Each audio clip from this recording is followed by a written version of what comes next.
Type of statement हमारा था। Type of statement का मतलब जैसे हम जावास्क्रिप्ट में कोई भी कोड लिखेंगे उस कोड को हम स्टेटमेंट बोल सकते हैं, चाहे वो अलर्ट का ऑप्शन हो या डॉक्यूमेंट डॉट राइट का ऑप्शन हो, या फिर हम कोई भी एक पर्टिकुलर लाइन अगर हम लिख रहे हैं उसको हम स्टेटमेंट बोल सकते हैं। और यहाँ पे जावास्क्रिप्ट में टाइप ऑफ स्टेटमेंट अगर हम बात करें तो एक तो सिंगल लाइन स्टेटमेंट होता है, एक मल्टी लाइन स्टेटमेंट होता है। पता कैसे चलेगा सिंगल लाइन स्टेटमेंट है कि मल्टी लाइन स्टेटमेंट है?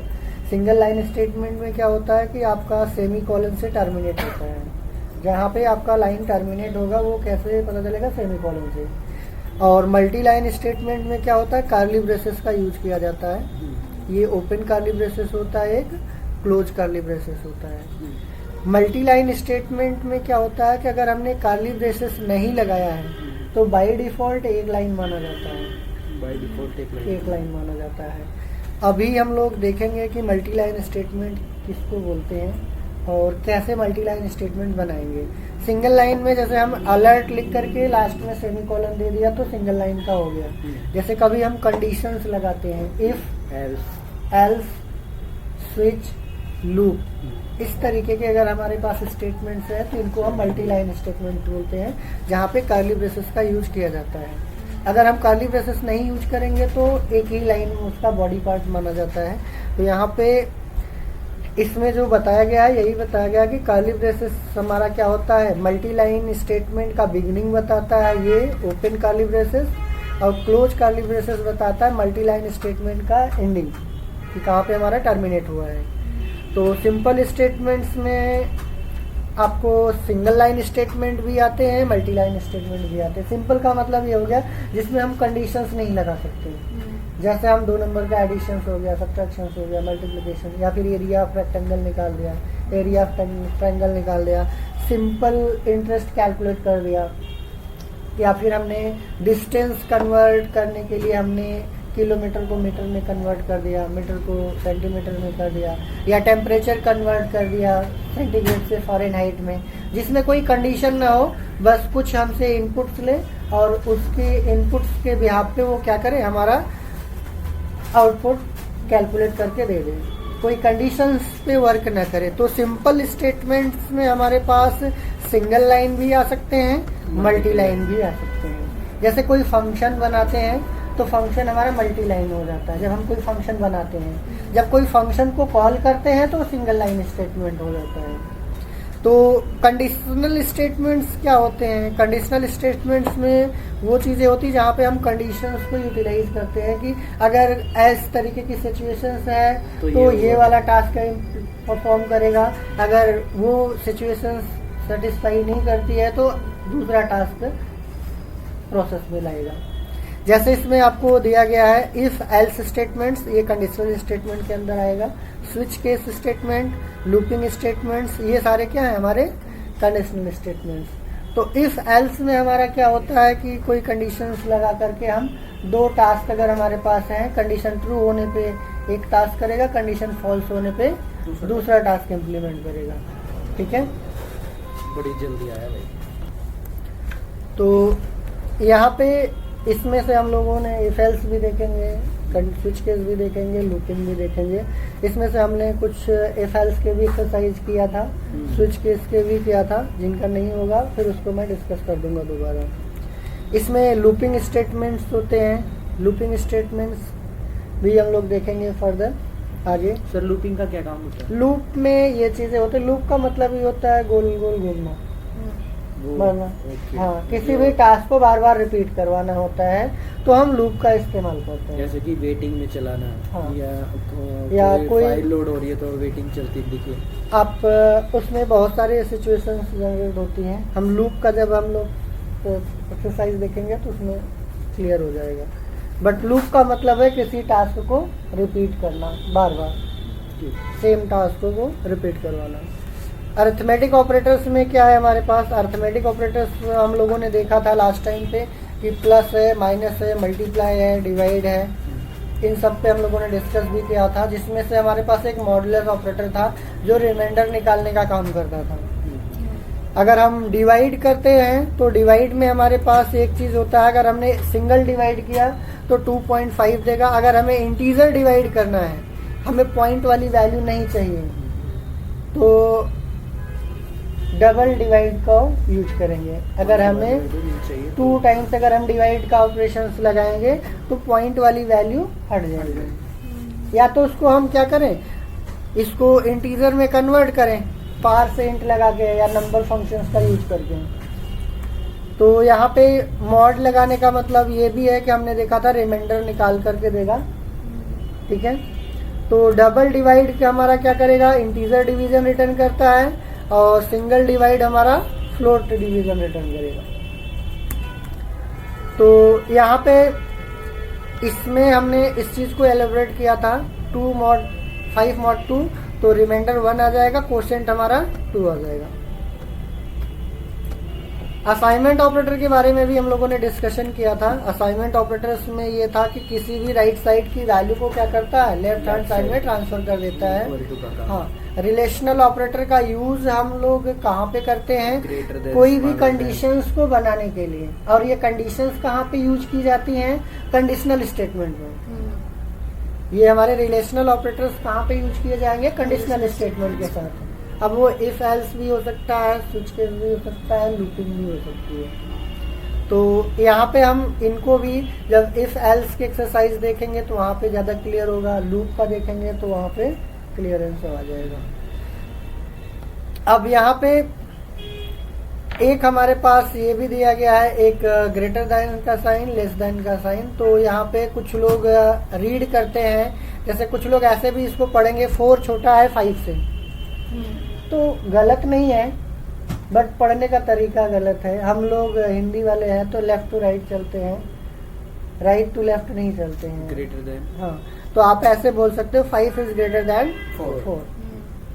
नहीं तो आप कंडीशन को प्रिडिक्ट करने में हमेशा दिक्कत करेगी आपको, कंडीशन ही नहीं समझ पाओगे सही है कि गलत है। तो आप कंडीशंस को अगर प्रॉपर तरीके से देखना है कि ट्रू है कि फॉल्स है, तो आप हमेशा लेफ्ट टू राइट रीड करिए, देन जाकर के आप सही तरीके से प्रोडिक्शन कर पाओगे। तो इसमें आपका 5 इज ग्रेटर देन 4। ऐसा नहीं है कि अगर हम बोलेंगे कि 5 बड़ा है 4 से तो सही है, 4 छोटा है 5 से तो गलत है। गलत नहीं है, दोनों बात सही हम कही यही है, बट ये है कि यहाँ पे पढ़ने का तरीका गलत हो जाएगा। हम लेफ्ट टू राइट ही पढ़ते हैं तो लेफ्ट टू राइट ही चलेंगे। अब यहाँ पे रिलेशनल ऑपरेटर कहाँ पे यूज करेंगे, कंडीशनल स्टेटमेंट में, ठीक है। और इसके साथ साथ हमारे पास एक लॉजिकल ऑपरेटर्स भी होता है। लॉजिकल ऑपरेटर्स में लॉजिकल एंड ऑपरेटर होता है, लॉजिकल और ऑपरेटर होता है, लॉजिकल नॉट ऑपरेटर होता है। एंड को हम इससे रिप्रेजेंट करते हैं डबल एंड के साइन से, और को हम यहाँ पे 2 बार हम इस तरीके से, आपको इंटर के ऊपर मिल जाएगा आपको पाइप सिंबल जिसको हम बोलते हैं, और ऑपरेटर को हम पाइप सिंबल से इंडिकेट करते हैं। नॉट को हम एक्सक्लेमेटरी मार्क से इंडिकेट करते हैं, एक्सक्लेमेटरी इससे, ठीक है। तो इनके अलावा भी हमारे पास जैसे कुछ होते हैं जिसको आप बोलते हो बुलियन ऑपरेटर। बुलियन में आपको 2 ही वैल्यू आती है, या तो ट्रू या तो फॉल्स, जिसका हम लोग जैसे यहाँ पे ट्रू हमने लिखा है ना कि अगर ये वाली कंडीशन ट्रू होगा, ये वाली कंडीशन ट्रू होगा तो हमें रिजल्ट में क्या देगा, ट्रू देगा। तो इफ के अंदर हम ट्रू लिख भी सकते हैं, डायरेक्ट हम इफ के अंदर ट्रू लिख सकते हैं, डायरेक्ट हम इफ के अंदर फॉल्स लिख सकते हैं, लेकिन वो हमेशा के लिए ट्रू हो जाएगा फिर। बट यहाँ पे कंडीशंस पे डिपेंड करता है कि कंडीशन सही है तो ट्रू देगा, कंडीशन फॉल्स है तो फॉल्स देगा। इसका बेनिफिट कंसोल में है या सर HTML पे भी? नहीं, इनके ट्रू फॉल्स कॉन्सेप्ट क्लियरेंस के लिए बेटर होता है। बाकी बिट वाइज ऑपरेटर्स होते हैं, बिट वाइज ऑपरेटर्स का मतलब जो बाइनरी वाले ऑपरेटर्स होते हैं, जैसे हम बाइनरी में भी हमारे पास कैलकुलेशंस होती है, जैसे अगर हम बात करें 0-1 के कॉम्बिनेशन से जो हमारा कंप्यूटर समझता है वो बिट वाइज ऑपरेटर्स बोले जाते हैं। वहाँ पे सिंगल एंड होता है, सिंगल पाइप सिंबल होता है, तो वो लेफ्ट शिफ्ट ऑपरेटर होता है, राइट शिफ्ट ऑपरेटर होता है, बट वो आज के टाइम पे प्रोग्रामिंग में कहीं पे इम्प्लीमेंटेशन नहीं होता है, इसलिए हम लोग उस पर ज़्यादा फोकस नहीं करते हैं बिट वाइज ऑपरेटर्स पे। तो मतलब कहने का यही है कि ये कंसोल वगैरह में ज़्यादा बेनिफिशियल हाँ, है। जो हमारे पास ज़्यादातर यूज में आने वाले हैं वो आपको लॉजिकल ऑपरेटर्स होंगे, कंडीशनल रिलेशनल ऑपरेटर्स होंगे, आपका अरिथमेटिक ऑपरेटर्स होगा, जिसके बारे में हम लोग डिस्कस कर रहे हैं। ठीक है, बाकी और भी ऑपरेटर्स आपको मिलेंगे तो वो चीज़ें आपको आगे चल करके देखेंगे। इसमें जैसे आपको इफ एल्स की बात हम लोग कर रहे थे, इफ एल्स में देखिए यहाँ पे अगर हम बात करें तो इफ एल्स, इसमें अगर हमारे पास कंडीशन ट्रू है तो ये वाला पार्ट चलेगा, और ये मल्टी लाइन स्टेटमेंट्स हैं। कैसे पता चला? क्योंकि हमने कर्ली ब्रेसेस यूज किया है। ये भी हमारा मल्टी लाइन स्टेटमेंट्स हैं, इसमें भी कर्ली ब्रेसेस यूज किया गया है। अब यहाँ पे ये हमारा अगर एक लाइन अगर इसके अंदर लिखना है तो हम कर्ली ब्रेसेस हटा सकते हैं, कंपल्सरी नहीं है कि हम बेसिस फिर दोनों में से हटेगा, एक में से हटेगा? किसी एक में से भी आप हटा सकते हो, दोनों में से भी हटा सकते हो।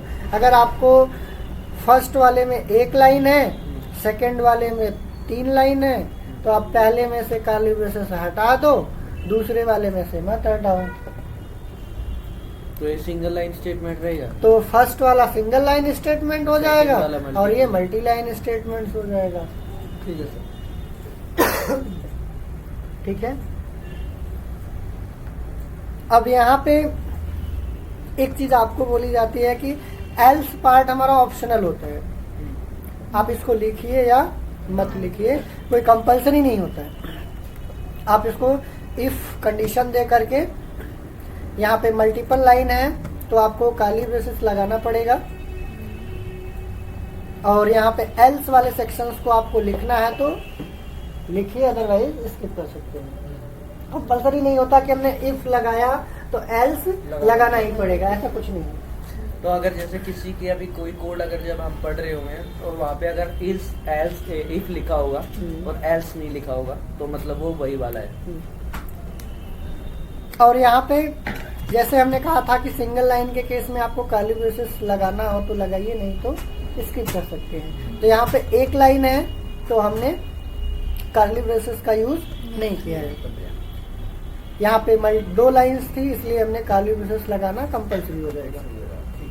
ठीक है, और इसमें एक चीज ये भी है, देखिए यहाँ पे भी हम लोगों ने इफ और एल्स दोनों यूज किया है, बट इनमें क्या किया है कि एक एक लाइन है, इसलिए इसमें भी हमने कर्ली ब्रेसेस यूज नहीं किया है। ठीक है, और इसमें एक बात और कही जाती है कि आपको इफ और एल्स के बीच में कोई एक्स्ट्रा लाइन नहीं आनी चाहिए। अगर आपका इफ वाला सेक्शन टर्मिनेट हुआ है तो जस्ट इमीडिएट आपका एल्स वाला सेक्शन स्टार्ट होना चाहिए। अगर आप सोच रहे हैं कि इफ खत्म हो गया फिर एक लाइन और लिख दे फिर उसके बाद एल्स लगाए तो that one is not possible, वो आपको एरर जनरेट कर देगा। तो आपको हमेशा ध्यान रखना है कि इफ जैसे ही टर्मिनेट हो जस्ट इमीडिएट हमारा एल्स यहाँ से आना चाहिए, इसके बीच में कोई एक्स्ट्रा लाइन नहीं आनी चाहिए। सर इस के बंद होने के बाद अगर हम कुछ लिखते हैं उसके बाद एल्स लिखते हैं तो फिर वो एरर देगा। इसीलिए यहाँ पे बोला गया है कि never allowed any extra line between if and else body part. अगर हम इसी के अंदर लिखेंगे तो वो काम करेगा। हाँ, तब काम करेगा। जस्ट इमीडिएट हमारा जहाँ पे इफ फिनिश हो रहा है उसी के जस्ट इमीडिएट हमारा एल्स स्टार्ट होना चाहिए। तो इसमें यहाँ पे देखिए कभी कभी लोग मिस्टेक ये करते हैं कि जैसे इफ लिखा इसके अंदर एक लाइन लिखा फिर यहाँ पे एक लाइन और लिख दिया देन आपने एल्स वाला सेक्शन लिखा, तो यहाँ पे भी ये एरर जनरेट करेगा। क्यों करेगा? क्योंकि हमने कर्ली ब्रेसेस का यूज यहाँ पे नहीं किया है, तो बाय डिफॉल्ट एक लाइन तो इफ का हो जाएगा, ये लाइन तो इफ वाले में चला जाएगा, और इफ हमारा जब यहाँ पे टर्मिनेट हो गया है तो ये वाली लाइन नहीं आनी चाहिए, ये एज अ एक्स्ट्रा लाइन का काम कर जाएगी। इफ के फिनिश होने के बाद जस्ट एल्स आना चाहिए था, तो यहाँ पे एल्स आने की वजह एक एक्स्ट्रा लाइन आ गई है, इसलिए ये एरर देगा। इसलिए ब्रैकेट लगानी चाहिए। हाँ, या अगर आपका 2 लाइन, एक से अधिक लाइन है इफ में, तो आप कर्ली ब्रेसेस लगाइए। अगर ऐसे भी लगाने में क्या बुराई, एक लगा के रखो कंटिन्यूसली, इसी की हैबिट डालो क्यों आगे जाके वो अब यहाँ पे उसी चीज को यहाँ पे किया गया है कि without if statement we can not write the else part. अगर आप सोच रहे हैं कि इफ वाला न लगाए डायरेक्ट एल्स लगा दे, तो ये भी पॉसिबल नहीं है। आपको इफ लगा है तभी एल्स लगा सकते, अदरवाइज नहीं लगा सकते। ठीक है, बाकी इसमें एक्सरसाइज जैसे यहाँ पे कुछ लोग क्या करते हैं, एल्स में भी कंडीशन लगा देते हैं। तो एल्स में कभी कंडीशन नहीं लगती, जब भी कंडीशंस लगेगा इफ के साथ ही लगेगा। अगर आपको लगाना है एल्स के बाद भी इफ, तो आपको यहाँ पे कुछ इस तरीके से लिखना पड़ेगा, एल्स इफ, देन आप कंडीशन पास कर सकते हो। जैसे पहला हमने इफ में कंडीशन दिया, फिर इसका एल्स वाला सेक्शन लिखा, देन उसके बाद इफ लगाएंगे, देन कंडीशंस देंगे। ऐसा नहीं है कि हम डायरेक्ट ऐसे एल्स में भी कंडीशन पास कर देंगे। तो इन चीजों को हमें क्या करना पड़ेगा, ध्यान में रखना पड़ेगा। ठीक है, तो कुछ इस तरीके से हमारा क्या है कि कैसे कंडीशनल स्टेटमेंट्स में किस तरीके से हमारा काम होगा, और रिलेशनल ऑपरेटर्स कहाँ पे यूज किए जाएंगे और किस तरीके से वो बिहेव करेंगे। तो ये ओवरऑल अगर हम बात करें, जो इफ एल्स के जो रूल्स होते हैं, इन चीज़ों को हमें हमेशा ध्यान में रखना पड़ेगा, तभी हम प्रॉपर तरीके से काम कर पाएंगे। अदरवाइज वो चीज़ें आपको प्रॉब्लम करेगा अगर हमें रूल्स को, इनको ध्यान में नहीं रखेंगे। तो ये रूल्स आपको जावास्क्रिप्ट ही नहीं, आपको आगे कोई भी प्रोग्रामिंग पढ़ोगे, ये सारे रूल्स आपको सेम एज इट इज काम करेंगे, सब में करेंगे।